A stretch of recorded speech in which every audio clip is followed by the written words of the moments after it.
Don't joke to M23, my bro. Don't joke. That is army for the people. Don't joke. Don't joke. Move, quickly. Jump, quickly. Hey, quickly.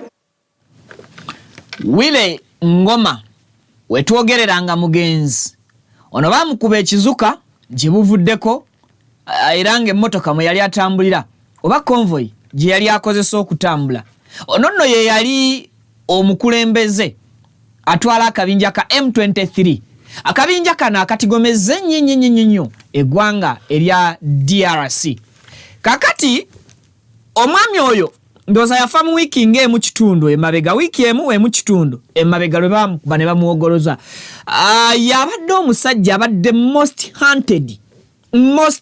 hunted personnel mu ggwanga erya Congo naye okufa kwe ng'akulira akabinja ka M23 n'erinnya lye yakola ku lunaku lwe yagoba bamasinari oba ejjepangisa eryali lireeteddwa mu ggwanga erya Congo okusobola okuyambako okutaakiriza embeera omukulu ono ebizibu by'okufa kwe oba okumutta si bye byakoma okwongera okulinnya enfeete M23 olunaku olwaleero pulezidenti w'eggwanga erya Rwanda omwami Kagame ali mu kusattira America ateekinze ekigere ekisooka tuyinza okukirabanga ekigere ekisooka naye Omumerika agamba mmwe katusooke tubakkakkanye amampapati agagabaleetera okufuna ebiwawaatiro okubuukira mawanga gye mutateekeddwa cooperatingira wetwogereranga eggwanga erya Rwanda ba top generals bana balambirira bateekeddwako envumbo Omumerika agamba nti ekiba kibe njagala nkakase mmwe bwe mubanga mukakasa nti Rwanda mubadde muli b'amaanyi nnyo yadde juzi wano naakamala okusisinkana omukulembeze wammwe mwami Kagame juzi yasisinkana Donald J. Trump era ebifaananyi byafuluma n'ensonga lwaki basinkana ngenda gikuwa kakati envumbo gye babataddeko obukalubu bweriko kino tekiriiko bubeezi nti tebagenda mu ggwanga lya America lyokka eno envumbo oba sanctions ze babataddeko nene ngazi nzikiriza nzije nzikuwe era nawe kenyini osobola okumanya amanya g'abajjeno bano be baani walibo olinayo muganda wo ng'avugute Kinyarwanda kakati mu bufu obwo bwe tuddayoko mu ddwaniro mu ggwanga erya Iran versus Israel versus America eggwanga erya America likedde kutegeeza ggwanga oba bannansi okwetolola ensi yonna nti ekitebe kyayo ekisangibwa mu Kuwait kigaddwa embassy ey'eggwanga erya America mu Kuwait bagigadde nsonga ki egigazza Donald J. Trump agamba nze simala gafiirwa b'Amerika Omuyiraani ayongedde okwolesa eryanyi wetwogereranga ekitebe ekimu eky'eggwanga erya America ekisangibwa mu Riyadh mu kibuga Saudi Arabia akisesebudde kyonna ne kinyuuka okusinziira ku bifaananyi bye tulabye ebifaananyi ebyoleka omukka nga gukoze ekire mu bbanga embassy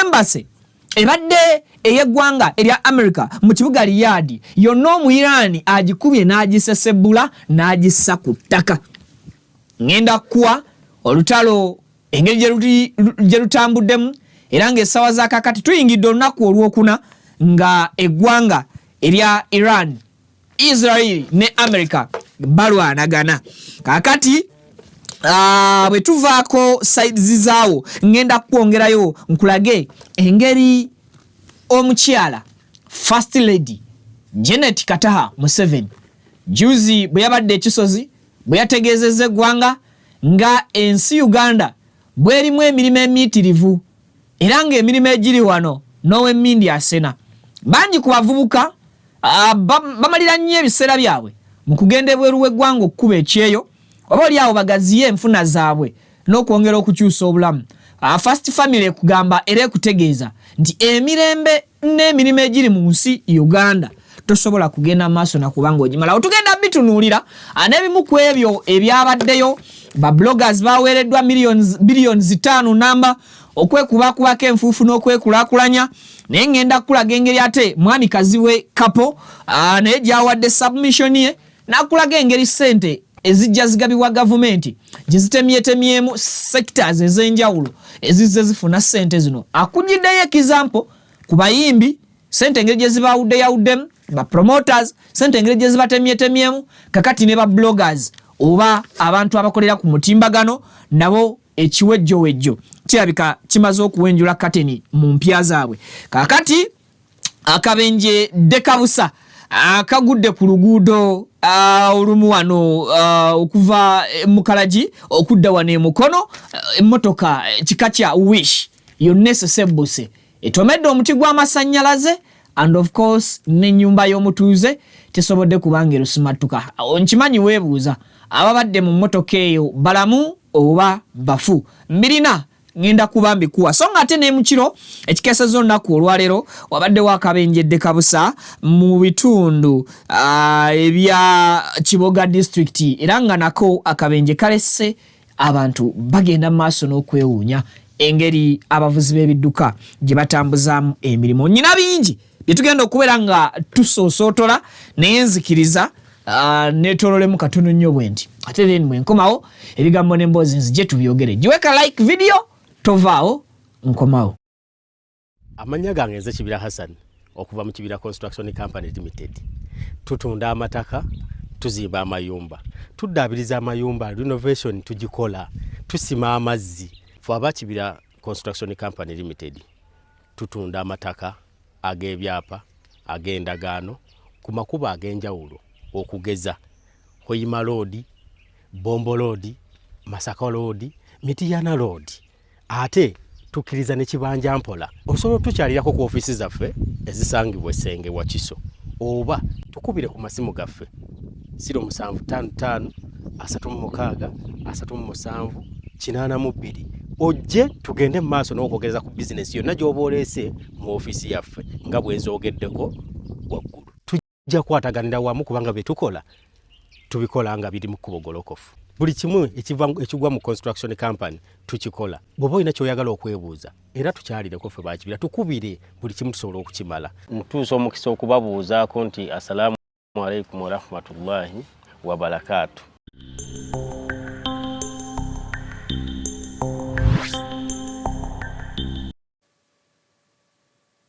Weewaawo kansubire bwakedde bulungi lunaku lwakubiri nkulamusizaako nkubuuzaako n'enkwebaza gyonna gy'otuusaako emikono oli ku mukutu Vic Exclusive omukutu ogubeerawo kutuusaako ensonga ez'enjawulo nga bwe zigenda mu maaso mu ggwanga. Video nkusaba sooka ogimpereka like ensonga zisobole okubeera nga ate zitambulira ddala. Video buli w'ogirayikinga kigisobozesa okudduka ku speed etenkanika YouTube egirikomendinga mangu. Muntu omulala n'agiraba n'omulala n'agiraba n'omulala information eyo nebanga etambudde era neetuuka bulungi giraga.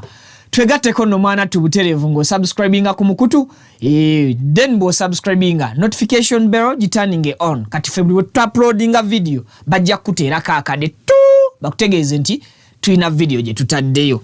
Si weewaawo kale kakati tugenda kutandikira wano ku ggwanga erya Rwanda.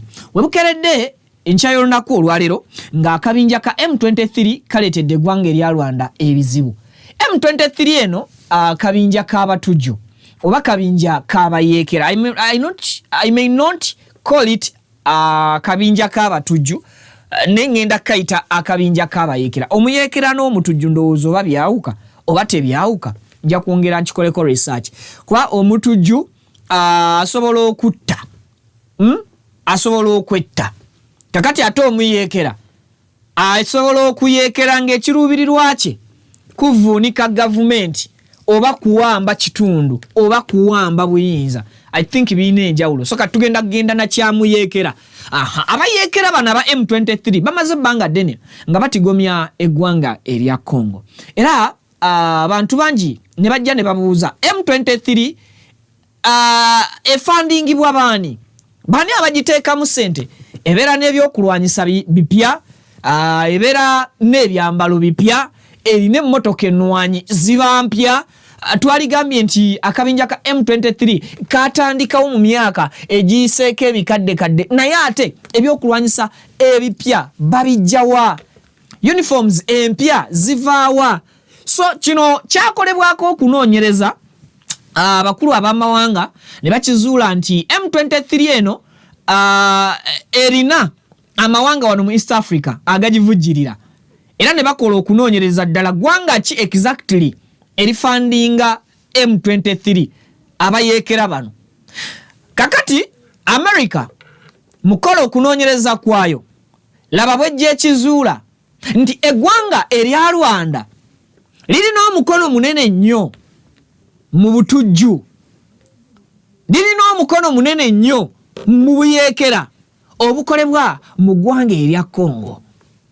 Era America kino bwe yakirabye n'ayagala akiwa obudde akyetegereze okkakkana ng'akizudde baani ddala munda mu ggwanga erya Rwanda abakolagana obutereevu n'omuyeekera wa M23. Of recently, leader oba omukulembeze wa M23 omwami oyo Willy Ngoma ekizuka ne kimukubira mu Congo. Era abakongo ne bavaayo, gavumenti ya Congo nevaayo neraga nti ekintu kino yekikoze era etandise omuyiggo gwayo ogw'okufufuggaza n'okumalirawo ddala akabinja kana ka M23 mu nsi yaabwe. Jukira nti M23 eyina n'ebimu ku bitundu mu Congo bye yali yawamba nga yabyeddiza. Kakati eggwanga erya Congo gavumenti yayo negamba nti bw'ojooga ensanafu totuulamu ntuule. Omukulu ne bamusesebula era okkakkana bw'atyo n'afa. Kakati America nenoonya ono afudde abadde akolagana n'abaani butereevu kwe kukizuula nti bwe yakizudde nti mu DRC obulumbaganyo obubadde bukolwayo enfunda zonna, General Mubaraka Muganga nga ye Chief of Defense Staff y'omu ku bakulu abali mu magye ga Rwanda ababadde bassa ekimu n'akabinja kana akabayeekera aba M23. Nkiddemu America ekizudde nti General Mubaraka Muganga nga ye Chief of Defense Staff mu ggye lya Rwanda abadde akolagana butereevu n'akabinja ka M23 akabayeekera. Ebifaananyi ebyo ojja binteerawo, biyinza okubuzaabuza ani naye ojja binteerawo. Then America n'ekizuula nti Major General Vincent Nyakarundi ono nga ye Army Chief of Staff naye abadde afandinga oba abadde avujjirira era ng'akolagana butereevu n'akabinja ka M23. Kakati bwe tuba tunoonya M23 egwawa, njagala owulirizeewo bulungi nnyo. Owookusatu America n'ekizuula nti Major General Ruki Karusisi nga ye current commander of 50th Infantry Division and a former Special Force commander naye ali omu ku bantu ababadde bawagira M23 era y'omu ku abo ababadde bagifandinga. Era America n'ekizuula nti Brigadier General Stanislas Gashugi ngono ye Commander Special Forces naye abadde musaale mu kufujjirira akabinja k'abayeekera ba M23. Nkugambye nti General Mubaraka Chief of Defense Staff, Major General Vincent Nyakarundi Army Chief of Staff, Major General Ruki Karusisi current commander of 50th Infantry Division and a former Special Force commander ne Brigadier General Stanislas Gashugi commander of Special Forces bebabadde bafujjirira oba bebabadde bavujjirira ekivuvuguto kyensimbi mu kabinja k'abayeekera ababadde batigomye eggwanga erya Congo. Ekibuuzo kijja nti bano obuvujjirizi babadde babujjawa obugula ebyokulwanyisa ebipya obugula ebyambalo ebipya, obuliisa abantu bano abayeekera ba M23 n'ebirala ebigwa mu kkowa eryo. America ng'ebuuza kino bwe kiba nga kikoleddwa ba generals ab'amaanyi mu ggye lya Rwanda, gavumenti ya Rwanda ebadde tekiinaamu mukono, n'ekizuula nti gavumenti ya Mwami Kagame ensonga zino ebadde ezimanyi, era okugibonereza etadde kye tuyita envumbo, ziyite sanctions, nti Mwami Kagame ensi yo abakulu bo bonna mu magye si baakuddamu kuflyinga oba si baakuddamu kubuuka mu bwengula kuyingira ggwanga lya America. Ate si America yokka, wabula ne bannamukago bonna abassa mu kimu n'eggwanga erya America. Amawanga agamba nga Bungereza gayinza okubeera nga mazibu ga kuddamu kutuukamu bajjenoozi bano, era ng'emisango gye babalanga gya buvujjirizi. America egamba ya kwongerera ddala okuteeka envumbo wakati mu kwongera nayo kola okunoonyereza ku byonna ebinaaba bikoze eki bizuuse. Mu nvumbo ezibateereddwako, America yakubeera nga epataninga n'amawanga ge yakola nago endagaano egatta amawanga so that abakulu bano tebasobola kubuuka kusukka Rwanda, babeere mu nsi yaabwe, babonaabonere mu nsi yaabwe, bafunire essanyu mu nsi yaabwe, ate nga n'amawanga bwe bapataninga ne America nago begongera okukola okunoonyereza ku butya bwe gagenda okukola, ku butya bwe gagenda okubeera nga ganoonya emisango emirala egy'okuvunaana eggye lya Rwanda ne gavumenti ya Rwanda okuvujjirira akabinja k'abayeekera kano aka M23. Kati ago ge gava sides zeeyo ku ggwanga ery'omuliraano wano e Rwanda. Uganda etawaanyizibwa n'akabinja k'abayeekera akamanyiddwa nga aka ADF, so nga eggwanga erya Congo lituuyanye era litubagidde n'akabinja ka M23 emyaka gyonna akabadde kagenze maaso n'okwefunyira okubalemesa okuba nti banyumirwa obulamu. So bingi ku ebyo nja kuba nkomawo nga tufunye updates endala tuzibategeeze. Nzikiriza nkuteeka ate mawulire agatali malungi. Emmotoka kika kya Toyota Wish efunye akabenje enkya y'olunaku olwaleero, era nga akabenje kano kabadde ku luguudo luno oludda waneeno oluva mu Karaji okudda e Mukono. Motoka kika kya Wish namba UBL 469Y yeremeredde omugoba waayo wakati ku misinde emiyitirivu gy'abadde agidduka obuweewo, bwetyo n'etomera omuti gw'amasannyalaze, okukkakkana ng'etomereddemu n'ennyumba y'omutuuze, okukkakkana ng'era ababadde mu mmotoka eno bangi ku bo bakoseddwa. Kiteeberezebwa nti abaddusiddwa mu malwaliro ababadde mu mmotoka eno bandibanga bafudde, ate era kiteeberezebwa nti baalibanga bakyali balamu. It's not yet confirmed nti obulamu bugenze oba obulamu busigadde bukyali mukko ekikuba mukono. So nsaba otuweko katambi ako okusinzira kwa recordings video clip eyo biki byannyonnyoledde mu katambi ako. Batuweko katambi ako Pavin tukalabe.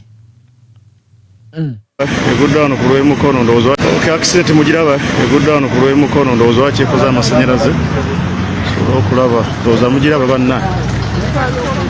Kitalo nnyo wano tebafudde naye nga tebayinza ndowooza amasannyalaze mugalaba. Ala ndowooza bane mulaba ekintu accident eno mugiraba ekubye amasannyalaze eno wano wansi.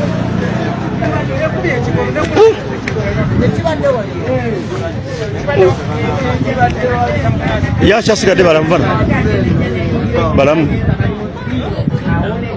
mwali munda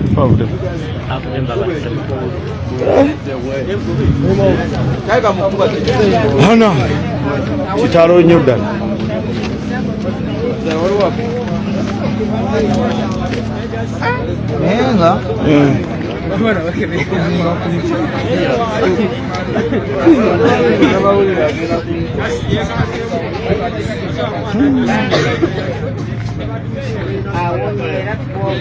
Kiraba ndowooza wano mu Karagi ndowooza ku lw'emukono accident wagifunidde.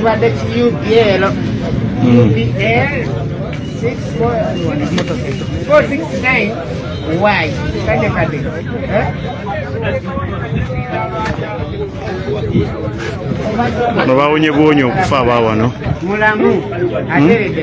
n'amasannyalaze gano gasinze okuneewunyisa.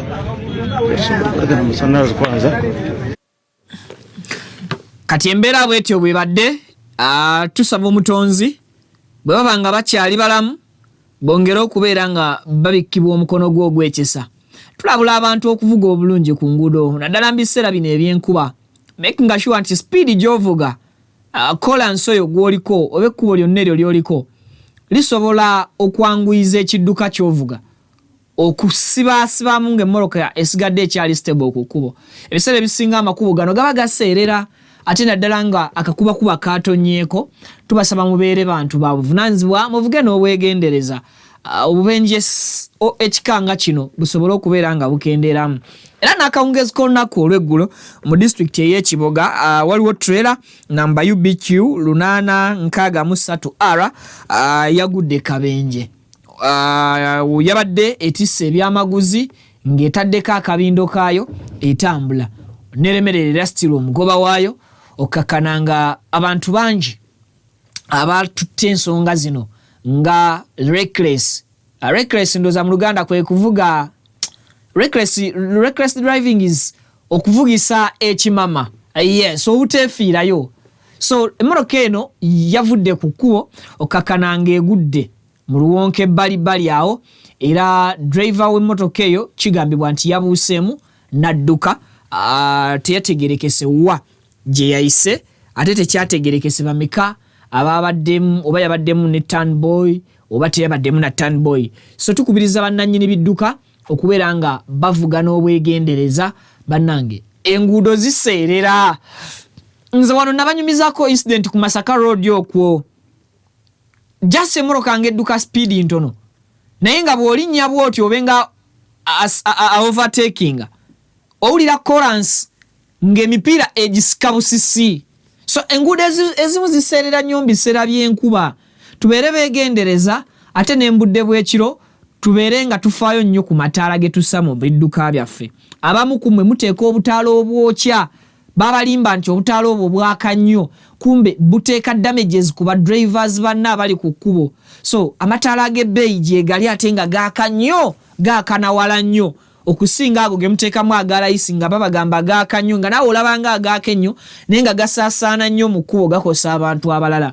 Mufune amataala agafokasinga ku makubo ne bwe ziba si projectors zo tezikosa maaso, naye waliwo ne bulbs ezitali za projector nga tezikosa nnyo maaso, tezaffectinga muvuzi muntu yenna ali ku kkubo. So I think abavuzi b'ebidduka metaaga ekyo nakyo mukikonsidaringeko. Kale bwe tuvaayo eyo ndoza tusooke tuyitireko ko mu ddwaniro. Ekiri mu ddwaniro mu ggwanga erya Iraq ne Israel okwosaako America, ebintu birabika nga byongeredde eddala okuba nga biranda. We twogerera USA oba America evuddeyo enkya y'olunaku olwaleero neetegeeza nga bweggadde embase yaayo esangibwa mu Kuwait. Embase eno oba ekitebe kya America ekisangibwa mu Kuwait kigenza okuggalwa nga era mu kiro kino kyennyini ekikeesezza olunaku olwaleero ng'ekitebe kya America mu kibuga Riyadh ekisangibwa mu Saudi Arabia nga kikubiddwa era ne kisesebbulwa kyonna kyonna ne kifuuka matongo. Kigambibwa nti drones 2 ez'omusajja omu Iran zalumbye embassy mu Riyadh eya America ne zigikuba unaware ne zigisesebbula yonna ne zitambula ne zivuga ne ziddayo. Omu Iran obusungu akyayongedde okubuteekera ddala buli ewali akakomo ka America kebasangeyo kikwanso mu nsi yonna ne bamanya oba mu kyondo kya Bulabu bamanyi nti wano walibanga waliwo ekikwanso ky'Omumerika.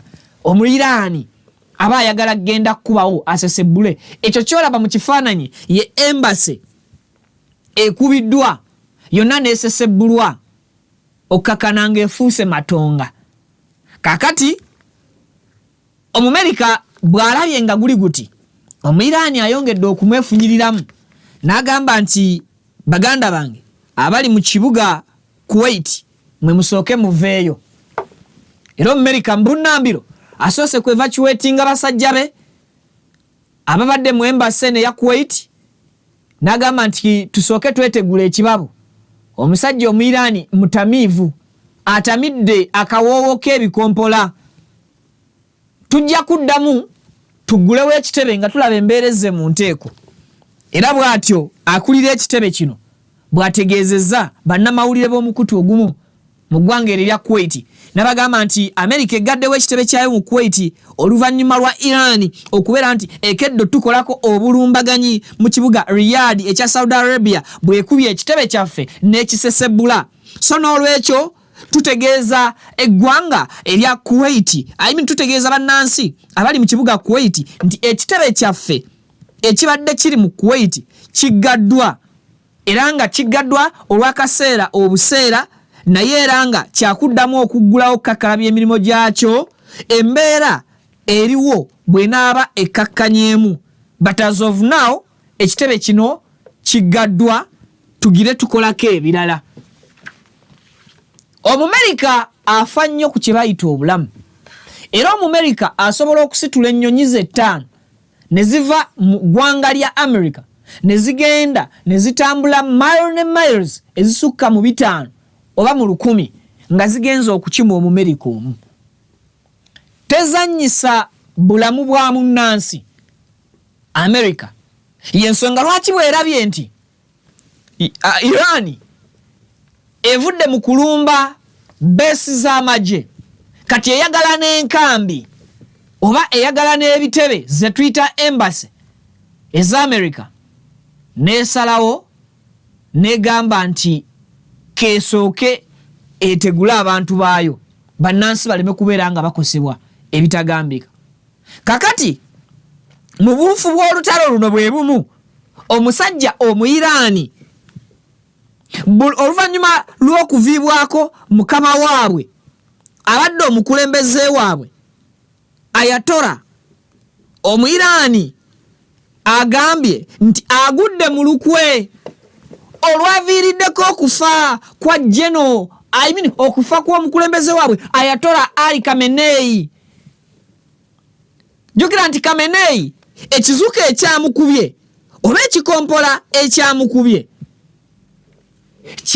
kyazuuse nti kyamukubidde ku offices ze. Kakati Omuyiraani agamba nti America teyina nnyo intelligence y'amaanyi. Just waliwo munnaabwe mu ggwanga erya Iran eyabaliddemu olukwe n'abuulira eggwanga lya America location entuufu wa Ayatollah Ali Khamenei we yabadde ali mu kaseera ako. Jjukira nti America yategeezezza nti okukuba Khamenei Ali Ayatollah yamukubye nga esinziira ku intelligence yaayo n'obukese obw'ekika ekyewaggulu ensi ya Iran bwetaasobodde kulaba na kutegeerako nti bujja. Naye Omuyiraani oluvannyuma lw'ennaku 2 nga bamukubyemu omuntu ow'amaanyi ow'omugaso, Omuyiraani ategeezezza nti okufa kwa supreme leader waabwe Ali Khamenei ne ba generals oba n'abantu ab'amaanyi mu ggwanga eryo 40 okuttibwa kwabwe mu kizimbe kimu mwe babadde tekwabaddewo bubeezi nti America yafunye intelligence ey'amaanyi. Omuyiraani agamba nti America yayambiddwako omu ku bajjeno baabwe nga bajjeno munda mu Iraani, era nga kitegerekese nti mu Iraani jeno mu Iraani mwe bakubidde Ali Khamenei ne ba generals abalala ababaddemu n'abakungu abalala ababadde mu kizimbe ekyo. Waliwo generali abaddeyo akava ku kizimbe ekyo eddakiika 10 emabega nga tebannakubawo kakati Omuyirani ono amukutte. Generali abadde yakava mu kizimbe ekyakubiddwa nga mwe muli ne mukama waabwe. Bagamba nti bamulina. Now the Iranian military authorities have arrested him for questioning. Yoyo generali America emukutte egamba kati gwe katugende tukube kajoji w'ebibuuzo. Security sources claims he is under intense interrogation. Amid suspicious he may have linked the exact location of the leadership meeting. Investigators are reportedly probing whether there was an internal betrayal that led to the precision strike. Bakugamba nti ab'ebyokwerinda mu ggwanga erya Iran bagamba nti omusajja generali gwe bakutte bali mu muso y'akajojijoji w'ebibuuzo, ali mu kyetuyita interrogation, ali mu kasenge agezaako kubeera nga abuuzibwa ebibuuzo, era nga kigambibwa nti obukulembeze obw'abantu ab'enjawulo ababadde mu kizimbe ekyo nga n'omukulu oyo generali yabaddemu n'abanga yakavaawo eddakiika 10, omusajja America n'akasukawo ekizuka ne kigenda kisaanyaawo kumpi buli yabadde mu kizimbe ekyo. Waabaddewo internal betrayal, okulyamu olukwoku omunda. Omumerika olwakola Omuyirani atandise okukola okufefeta kw'okunoonyereza, anoonya ansa ebibuuzo abadde nabiyitirivu. The dramatic twist has sent shockwaves through Tehran with speculation growth about possible infiltration at the highest levels of power. Omumerica, Omuyirani mu kibuga Tehran ekikulu eky'eggwanga erya Iran agamba nti ebyokwerinda binywezeddwa okusobola okukakasa nti bakola okunoonyereza okwenkomeredde okulaba nga bazuula obanga ddala kituufu generali waabwe gwe balina gwe bakutte olukwe lw'okuttisa omukulu Ali Khamenei Ayatollah yalubaddemu. Era eggye lya Iran ligamba nti mu kaseera kano likyakola okunoonyereza okw'omunda okusukka kukwatibwa kwa jeno onoomu kyalibanga kirimu olukwa olusukka mu magye ku muntu omu abagenze maaso n'okulinkinga information eyo n'eryoka egwa mu mikono gy'abasajja Abamerica ne balyoka bategeerera ddala exactly where Ayatollah Ali Khamenei we yabadde yeewagamye.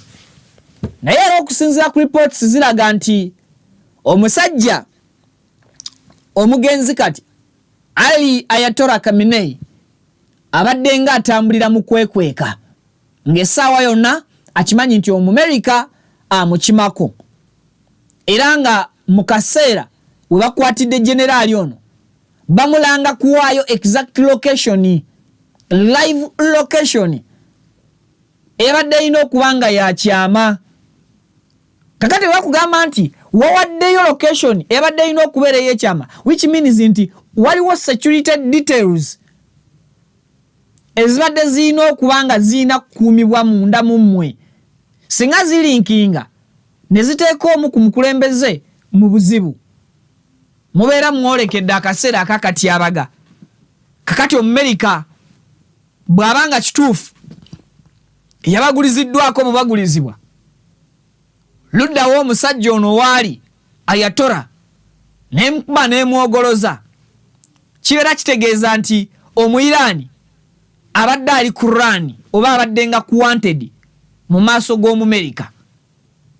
Wate baalifulumiza statement egamba nti yawaddeyo location we bali. Kati ekyo kyokka ekyayawaddeyo location we bali kikonfaminga omuyiggo gwa America nti bulijjo kweguli ku ggwanga erya Iran. Ekibuuzo ne kisigala awo nga kiri kimu ddala. America olutalo erutankuula luviira ddala ku nsonga zino za byakulwanyisa oba erina ekigendererwa ekikusike ensi kyetannaba kugenda mu maaso nakuba nti etegeerako ebyo nabyo tujja kwongera okubibategeeza bwe tunaaba tufunye ebikira ku sofa ne tukuŋŋaanyiza ne tubawaako.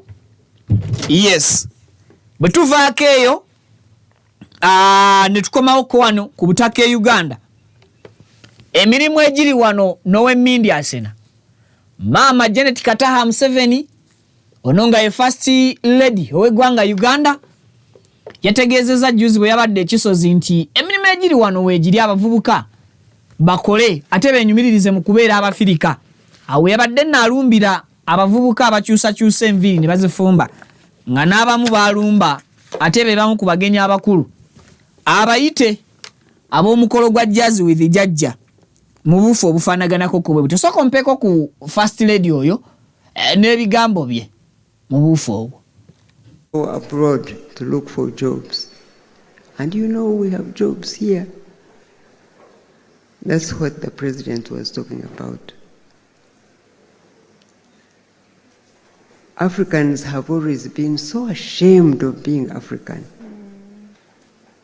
So for me, I think we now must begin to celebrate to see young Ugandans really proud of being Ugandan. That's the first point I wanted to say to you. Because all other things will come from us knowing that Uganda depends on us to develop, to change, to have our own products, to be ourselves.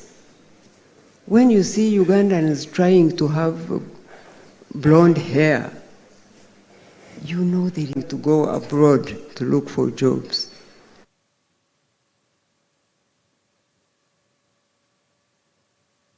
Owa musajja wange liripaze ekyo kyamuleseewa ne Madamu Nakangubi babadde bali maaso awo befrontingidde ddala mu maaso awo be bali ku butebe obw'omumwanjo. Laba Madamu bw'ajja agamba nti abafumba enviiri naye ekisinga okubeera nga kyewuunyisa kufa abantu ba wansi oba abantu ba bulijjo. Tukimanyi bulungi nti mu Uganda osobola okumala omwaka mulamba ng'onoonya omulimu ogusasula $3,000 omulimu ogwo ne gukubula. Yes, we all know nti mu Uganda osobola okumala omwaka mulamba ng'onoonya omulimu ogukusasula $3,000 ne gukubula. Ate naddala singa kijja ng'oli mwana mulenzi. Now, Maama Janet Museveni kugwe nyinza obutakunenya ku nsonga ye okugamba nti mu Uganda emirimu mwegiri mingi. Lwaki sigenda kukunenya? Nti gwe bakuleetera buleetezi report. Okuva ndowooza mu mwaka gwa 1986 lwe mwakwata obuyinza waziti 86 85 kale katubale nti okuvira ddala mu 86 lwe mwakwata obuyinza lwe mugenda mu nsiko mwali mu dduka ne muva mu dduka myaka 5 ne mumala ne mukwata obuki ne mukwata obuyinza. Maama okuva ku olwo nkimanyi toddanga mu kutambuzaako bigere ku lugendo luweza kilomita namba. Mu myaka 40 gye mubeeredde mu buyinza, Maama tonnaba kutambulako lugendo lwa kilomita, just 1 kilometer, ng'olutambuzaako bigere oba ng'olutambulako wekka nga tolinaako baleebeesi, tolinaako bakuumi. Kati waliwo bwe mba wakutegeeza abantu mu Uganda abatambula buli lunaku kilomita 3 nga banoonya mirimu naye ng'emirimu tebagifuna, tebagiraba.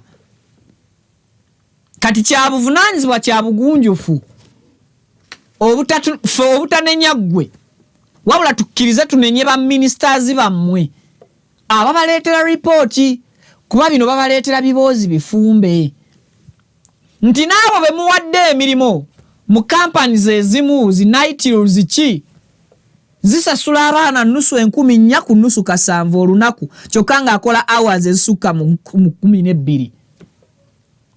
Nti omwezi omwana akolera bwe baba musasula 15,000 buli mwezi buli lunaku akolera emitwalo 15 buli lunaku ayimiri buli mwezi bw'aba asasulwa nusu 7 je mitwalo 21 buli mwezi naye nga akolera hours ezisukka mu meka mu 12 ate nga ayisibwa bubi ku mulimu.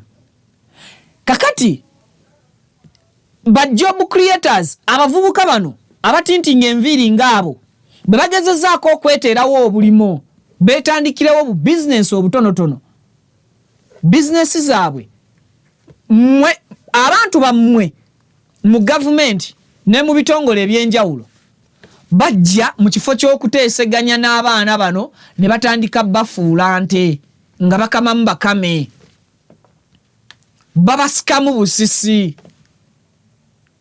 tebabawa mukisa gwa kuganyulwa mu katono ke batandise nti n'omwana bw'atandika akasaaluuni basooka ne bamukuba layisinsi ya mitwalo 29 omwaka owa layisinsi aba yakajja ne wayingirawo omulala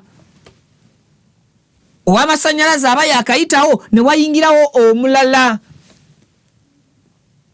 I think emirimu mu Uganda gyali baddemu singa government ya Uganda yenyigira mu channels entuufu oba eteekawo emiwaatu emituufu ejiyinza okusobozesa abantu mu Uganda okweyagalira ne mu katono ke beetandikiddewo. Nze nzikiriza nti abanoonya abakozi batono nnyo ku bakozi abanoonya emirimu. Abakozi abanoonya emirimu bangi nnyo okusinga n'abakozi abagabe ne ba boss abalina emirimu. Bonna asanga nga abalina emirimu bali 5 manya nti abanoonya emirimu bali 15 3 times baba nga bali 5 abalina emirimu mu Uganda abakozi abanoonya emirimu bali 15 kati 15 kuliko 10 olwako okutambula okuzunga okunoonya emirimu ne batunda ku butaka bwabwe ne basaba bazadde baabwe ne bayiyanga abavubuka ne batandikawo emirimu 10 ne batandikawo emirimu. Bwe batandika emirimu bano 10 state council town councils n'emisoso emirala egiri mu local governments ne giremesaako 8 emirimu 2 be bali successful mu mirimo gyabwe. Kakati tulina abantu 8 ku 1500 nga abantu 5 bo baweereddwa emirimu kwabo abadde babosi abanoonya abakozi naye nga environment mwe bakolera tebasobozesa kuwangaalirawo. Kyokka ne bano 10 abatafunye emirimu nabo bwe bagenda ne batandikawo emirimu 8 ku bo balemererwa olw'emisoso emingi business ne zibalemerera ne kusigalako abantu 2 ebyo ebibiri bye bisurvivinga ne bisobola okututumula business era nga mu 2 bino ogenda kusangamu abaana ba gundi ogenda kusangamu nga balina omukono gw'omuntu yabayambako okubawa capital gwe batadisclosinga ogenda kusanga nga befuula nti be bannanyini business naye nga baddukanya business z'abamu ku mmwe abali munda mu bitongole ng'era business z'abano ebibiri tezitunuulizibwa KCCA tezitunuulizibwa town council tezitunuulizibwa misolo kati abo bali awo.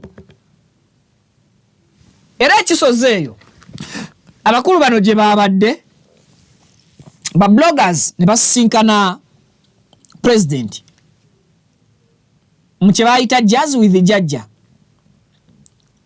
Bino we byatuukiddewo abayimbi bafuna ssente bamiitinzeeko Mwami Museveni enfunda eziwera ba promoters bafunye ssente bamiitinzeeko Mwami Museveni enfunda eziwera. Now ba bloggers ba meetinze Museveni nze saabaddemu era saagala ku meetinga president singa batereeza omulimu gwange RPM y'omulimu gwange nebanga eri waggulu nga tekka ne tubaako mu mawanga agakozeswa omutimbagano nga gali recognizing ba Uganda tukozesa omutimbagano but we are not recognized. Fe sente ze tukola ku mutimbagano sise twali badde tukola comparing to other countries bannaffe abakolera mu mawanga ago. For them they get a good money. They are good money bakafuna. For us we are struggling. That's why we upload many videos a day. So nga nali badde nkola video emu 2 olunaku n'enkita. Neetagisa okukola video 4 okubaako sente zenfuna ezingasa. Kakati ba bloggers babawadde billions 5. Mulimu ba TikToker, ba Facebooker, baani n'abalala bonna ba YouTubers. Billions 5 ezabaweereddwa. Batandise dde okwekuba. Haji Kazibwe Kapo agamba nti sente zino zigenda kubaawula. Soko owulirize reasoning capacity ya Haji Kazibwe Kapo. Ate Dennis je nkuwe ebyange. Soko tuwe katambi ako. Dongo sente bazigabira abantu omulimu ogulabawo. Ne ba promoter sente baziridde ogulabawo. Bomanyo gye bategeka ekivulu. Namwe inna lillahi wa inna ilaihi rajiun.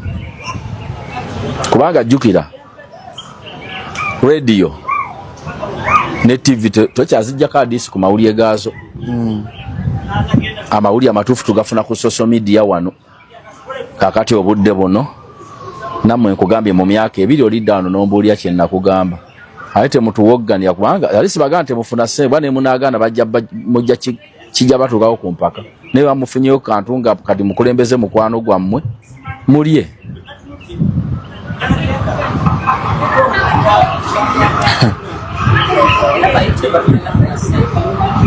Nengo nago myaka 2 wajja watu tebiriwo bino. Akantu kajja watu kalabawo.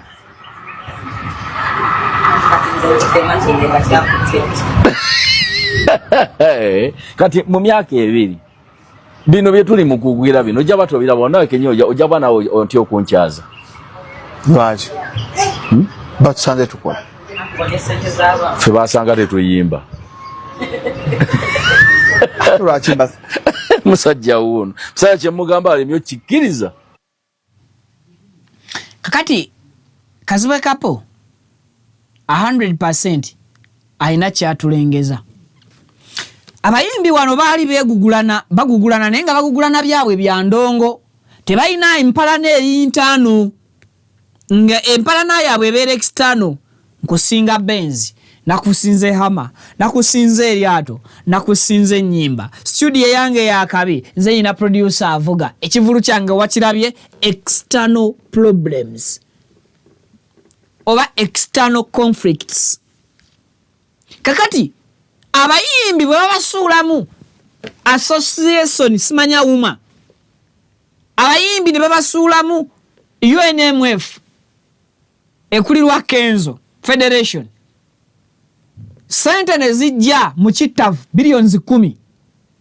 Abayimbi batandika okuva ku external problems. Batandika okufuna internal conflicts. Real battles zitandika okujja. Industry yali edduka ku speed ya maanyi nga mulimu beef ya showbiz. Show business. It's a matter of showcasing kyolina mu business yo ey'obuyimbi. Abayimbi bano ne bava ku level we baali bafulumiriza ennyimba ng'ona akoonono ng'ona alagako ono nina lyrics ez'amaanyi nina verses eza tabu. Ekyo ne kivaawo.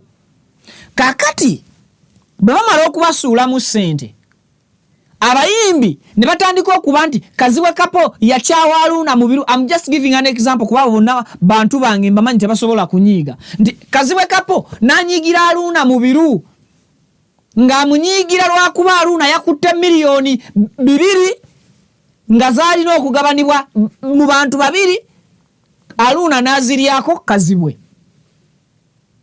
Kakati bafunira ddala ensonga lwaki balina okwewalana eby'omunda zempise internal conflicts.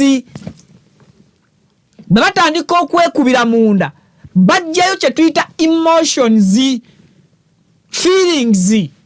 Nti oli atandika okuwalana ebya serious ng'akuwalana bya serious whereby ne bwe mwesanga mu parking lot temusobola kwebuuzaako walya ssente zaffe ze baatuwa. Eyo ye internal conflict. Sente za gavumenti kye zaabakola. wano nina abayimbi bemmanyi nga ne bebesanga ku kivulu beekuba beti okwetunulako beti okwebeeramu abayimbi bwe balaba nti babamaze babawadde ssente mu kifo ky'obbagatta mbu beekulaakulanya ssente zibaawudde zibaleetedde kwetemaatema mu biwayi ne bakwata ku baani abafuula abayimbi bano ensonga mu kukola ssente nti bapromota gavumenti ng'eyita bapromota ng'ebagamba mwekolemu omulimu mwekolemu sako association ebibiina byabwe nga bakola association mwe gye muyita association bwe bakola association nga nabo babayita babakwanga biliyoni 10 mugende mwekulaakulanye mwegatte olwo ababawa biliyoni 10 beegatte baakirabyeko mu bayimbi nti bwe babawa biliyoni 10 mu kifo ky'okwegatta beeyawula bana abapromota bakyasigadde nga bakyali kitole tukoze tutya okubaawula nabo ne babawa biliyoni 10 bwe babawa biliyoni 10 bapromota ebiriwo essaawa zaakakati mbanyumiza eki kye mutalaba bano babiteksi balwanagana ne basimanya ba Nobati balwanagana na batone Sempija balwanagana na neno beekuba beeyuza lwa 10 biliyoni naye jjukira lulinga tebannafuna 10 biliyoni babadde bategeka ebivulu byabwe nga bategeka n'abayimbi bali ne bafunamu akasente ne bakulaakulana bwe bamala okufuna 10 billions ekibuuzo kya Haji Kazibwe Kapo promota kigwomanyi eyasembyeyo okutegeka ekivulu ekyamaanyi okuva lwe twava mu mwaka gwa 2025 kale bukyanga 2026 atandika okutuusa essaawa zaakakati kivulu kye ekyamaanyi ekitegekeddwa era ne kibeera successful bulungi ng'ate bapromota bafunye ku ssente so bano kati nabo badividinze artists nga mwe muli ba musicians they are separated or divided. Now promoters are divided. Now it's time for bloggers. Mujjukira mwami Museveni mu speeches zete mwabulanga mu bigambo byogera ku bantu bana abakwata obusimu ne badda ku mutimbagano ne boogera president nga abayisaamu amaaso essaawa zakakati president abantu be yali ayisaamu amaaso bw'aba asobola okubakwatira 5 billions n'azibawa. Do you think byaboogerako alaba bikyuse oba internet ekyuse nnyo tekyavuma? Digital content creators, are they still the same? Bali president beyogerangako oba bano bali totally different kubali? Ekijjomanyi kinyaga bitono. Time is coming nga Kasuku takwatagana na gundi songa olwaleero babadde bakwatagana. Essaaza leero nsobola okukubira Kasuku ne tunyumya yadde siri nnyo muntu atera kunyumya naye. Nsobola okukubira Saimo ne tunyumya. Nsobola okukubira Farouk Sarkozy ne tunyumya. Ne waliwo time egenda okutuuka nga nkimanyi bilioni za Viki exclusive, milioni za Viki exclusive 5 Sarkozy yaziriya mpaikira kyakulabirako kuba otajja kunyiiga nti Saimo Kawalaata yaziriya SB Fabereri na yakabe ndi sente zange kozi nange mwambalira mu association zammwe. Even some of us we are not even ready to join. Besides that tetumanche tu joininga chechi mpulira bloggers association bichi sijimanyi, but I've been on internet for over 6 years kwenkolera whatever I own nchije ku YouTube. Bayinza okuba batusinga amanya, bayinza okuba batusinga sente n'ate tubaddewo ate nabo munnange bazze kubanga emirembe gikyuka, generations change always, they always change. Ate munnange buli muntu n'omukisa gwe, waliwo eyakajja wiiki 2 nga mututumu takumanyi. Neffe tugamba tutya? Tugamba sente zaalize nga tulabidde ku bameka abazifunye era bwe bazifunye beeyisizza batya. Mu buufu obufaanaganako bwe butyo. Lwaki sibasiibula? Mubeere bulungi, mweraba. Amanya gange nze Kibira Hassan okuva mu Kibira Construction Company Limited. Tutunda amataka, tuzimba amayumba, tuddaabiriza amayumba, renovation tugikola, tusima amazzi. Ffe Abakibira Construction Company Limited tutunda amataka ag'ebyapa ag'endagaano ku makubo ag'enjawulo okugeza Hoima Road, Bombo Road, Masaka Road, Mityana Road. Ate tukkiriza ne Kibanja Mpola. Osobola tukyalirako ku ofiisi zaffe ezisangibwa Ssenge Wakiso oba tukubire ku masimu gaffe 0755 36 37 82 ojje tugende mu maaso n'okwogereza ku bizinesi yonna gy'oba oleese mu ofiisi yaffe nga bwe nzoogeddeko waggulu. Tujja kwataganira wamu kubanga bye tukola tubikola nga biri mu kkubo golokofu. Buli kimu ekigwa mu construction company tukikola. Bw'oba olina ky'oyagala okwebuuza era tukyalireko ffe Bakibira tukubire buli kimu tusobola okukimala. Ntuusa omukisa okubabuuzaako nti assalamu alaikum wa rahmatullahi wa barakatuh.